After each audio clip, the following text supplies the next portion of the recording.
This case takes place on the 8th of May in a town called Havant in the United Kingdom. Louise Smith was a 16-year-old teenage girl who lived with her mother. She was known to have a passion for animals and she was studying to become a veterinarian. Louise was also sadly suffering from depression and had an anxiety disorder. She was known to be somewhat impressionable and vulnerable. However, she would often have arguments with her mother. It's reported that she wanted to be more independent. She had a boyfriend named Bradley who she wanted to see more often, and this is believed to be the main source of the arguments. Louise was also monitored by the social workers for some time and was put on a child in need plan due to her being at a constant risk of domestic abuse and neglect. It was at the end of the April 2020 that Louise decided to move out and live with her aunt instead, in the hopes of a more independent lifestyle. Her aunt was a 29-year-old woman named C.J. Mays, and C.J. Mays was married to a man named Shane Mays, who was also 29 at the time. The three lived together and got along pretty well, with Louise being able to refer to her auntie and uncle as mother and father. It was during this time that the lockdown in the United Kingdom was taking place, and Louise did not exactly get to live that independent life that she desperately wanted. On the morning of the 7th of May, Louise sent a number of messages to her friends. In these messages, she said she wanted to leave her aunt and uncle's house. Well, she didn't exactly tell them the reason why she wanted to leave, but described the two as vile. She explained to some friends that the couple had treated her like she was a child, and even stated that Shane had been acting inappropriately, describing that on several occasions he had attempted to flirt with her. Louise even recorded Shane on her mobile phone as evidence to send to her friends. In the video, Shane can be seen tickling Louise's feet. Louise had decided to again leave the place, and she had contacted another close person of her, a woman named Samantha Bird. She explained the situation to Samantha, and Samantha offered Louise a place to stay and even said that she would allow Bradley to live with her as well. This proposition seemed appealing to Louise and Bradley, but CJ soon learned of this and reached out to Louise to see if she could make amends and convince Louise to stay. CJ attempted to make contact with Louise 50 times, and eventually Louise responded. Louise, CJ, and Shane managed to resolve the situation and convinced her to stay with everything seemingly sorted. Louise and Shane went to the local store to grab some items. They can be seen walking together on CCTV. And according to the information that I found on the internet, Shane purchased Louise some alcohol, and then the two walked back to the house together and Louise began drinking. Later that night, she messaged some of her friends saying that she was heavily intoxicated and that she had passed out. She had also contacted a mental health helpline and told the person that she was struggling with the lockdown and was thinking of harming herself. The following morning, on the 8th of May, Louise woke up and messaged her friends one last time at around 12:50 p.m. She had also made plans with Bradley the night before, and the two agreed to meet in the afternoon after 3 p.m. When 3 p.m. came around, Bradley made his way to CJ and Shane's house to see Louise. When he arrived, he was greeted by CJ, who told him that Louise had went out for the day and had not returned yet. During this time, Shane was also out of the house. Bradley pulled out his mobile phone and made several attempts to contact Louise, but was unsuccessful. At around 4 p.m., Shane returned home, and as he did, CJ and Bradley asked him that if he has seen Louise anywhere.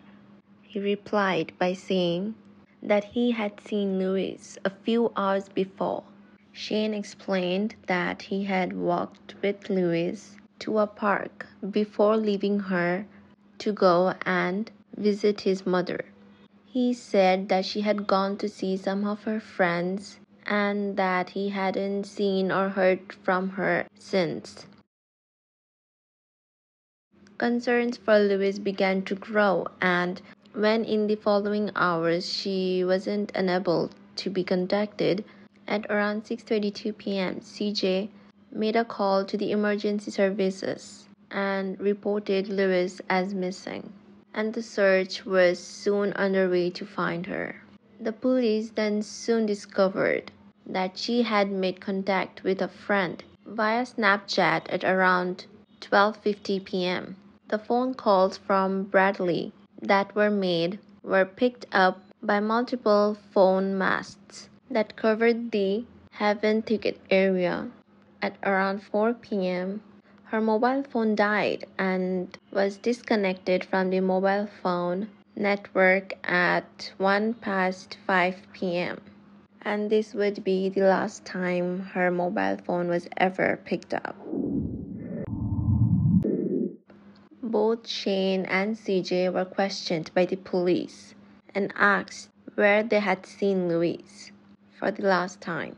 And surprisingly, Shane changed his story that he had told CJ and Bradley. He told the police that he walked to Tesco with Louise on the 8th of May before she left to see some friends. However, when the CCTV footage of Shane claimed to have walked with her was reviewed, there was no sight of either Louise or Shane.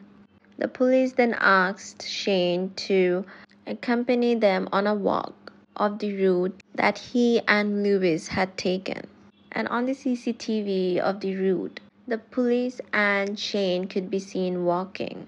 This strongly indicated that Shane was hiding something.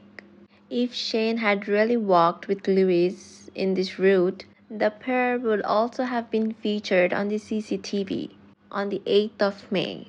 By this time, the police also learned that Louise was thinking of moving out of Shane and CJ's place, and that CJ was keen to make her stay. They also learned that Shane had been flirting with her and acting inappropriately towards Louise. These facts, along with Shane's story, didn't add up and made the police very suspicious, not only of Shane but also of CJ. And it was on the 15th of May that the couple was arrested on the suspicion of kidnapping Louise. Shane was further questioned by police and they asked him where Louise was. He replied by saying that she could be anywhere. I took her to the skate park and left her there to meet a friend. And if I had known where she is, I would have just told you. And said that he had nothing to do with her being missing. With no further evidence suggesting that the couple had kidnapped Louise or harmed Louise, they both were released, and the police continued on with the search. And it was on the 21st of May that the lifeless body of Louise Smith was found. Her body was so badly beaten and burned that she was completely unrecognizable. The list of injuries her body had sustained was truly horrific. Louise had suffered brutal strikes to her face that caused her jaw to become disorientated, and the bone had detached from her skull. A hole had also been carved into her stomach, and a sharp stick had also been inserted into her genitals. The stick had been inserted with such a force that it had been pushed towards her liver. Louise's body was found on a bed of sticks that had been set up to act as a bonfire, and her body had been set alight numerous times. It seemed that whoever had done this had returned on multiple occasions and attempted to burn the body over and over again. The news of Louise's death swept across the area, many leaving flowers on the scene of the crime. The police acted quickly, and a team of 100 officers went to work to identify who had done this. And it didn't take long for an arrest to be made.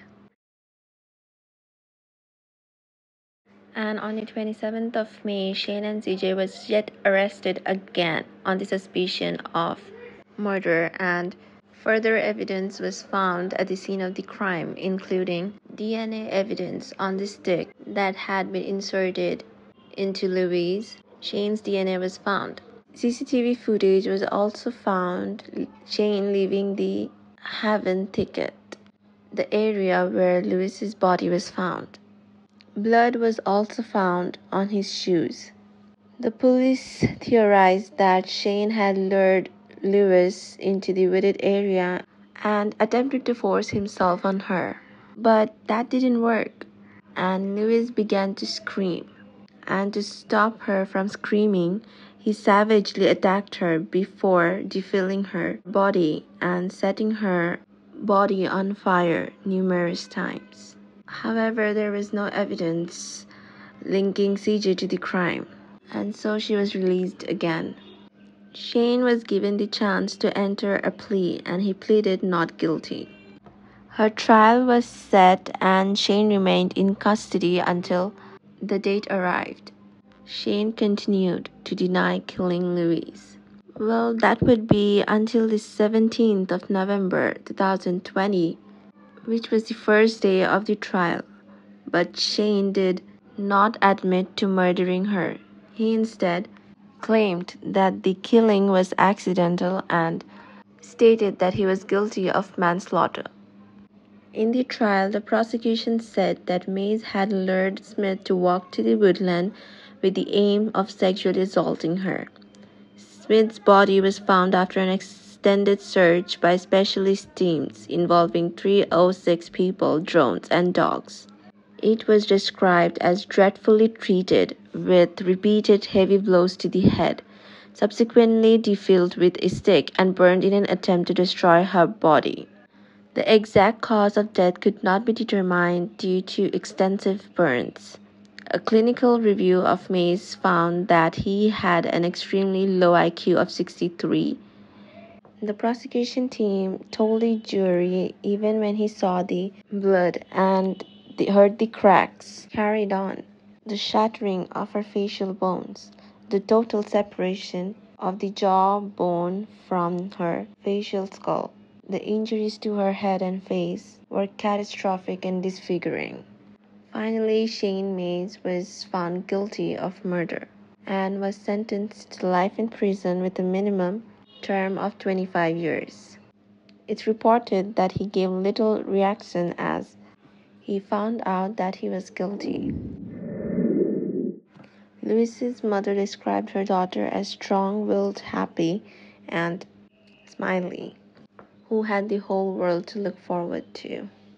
When speaking to Shane in court, she said, "You killed her in such a traumatic way, and what you did afterwards is beyond words. You are a monster. You damaged her so badly that I didn't have the chance to say goodbye, hold her hand, or even kiss her for the last time. I will never forgive you for this." In January of 2021, a solicitor referred to the sentence of Shane to the Crown Court of Appeals as he considered the sentence to be far too low. But sadly, the appeal was rejected. Now we can only pray that this monster never gets out of the prison. But that's all I have for today. Thank you all for watching, and please subscribe to my channel and turn on the notification bell so that you can get notified whenever I post my next video. Till then, stay safe.